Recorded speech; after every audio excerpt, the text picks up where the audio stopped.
Samarqandda yagona bo'lgan premium remont qilingan 4 xonali kvartirani qisqacha obzorni qilamiz. Bizlar hozir mehmonxonada turibmiz. Orqamda TV zona joylashgan va bu yerda sijjacha zona.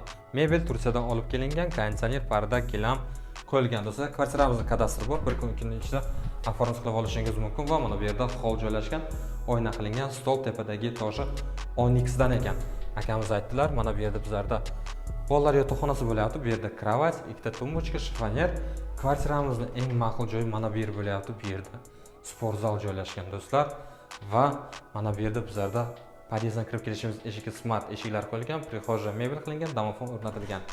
Bu yerda sanuzul bo'lyapti va sauna, parilka joylashgan do'stlar. Qaysi kvartirada Samarqandda mana shunaqa parilkali saunani ko'rgansiz? Mana bu yerda esa bizlarda kattalar yotoqxonasi bo'lyapti. Kattalar yotoqxonasiga ham ahamiyat bering. Qanaqa did bilan remont qilingan, qanday chiroyli nima bo'lyapti? Kattalar yotoqxonasi va mana bu yerda bizlarda sanuzul. Bu kattalar yotoqxonasining sanuzul bo'lyapti. Kvartiramizda dual-konturli kotel o'rnatilgan, so'pli pol va radiatorlar qilingan.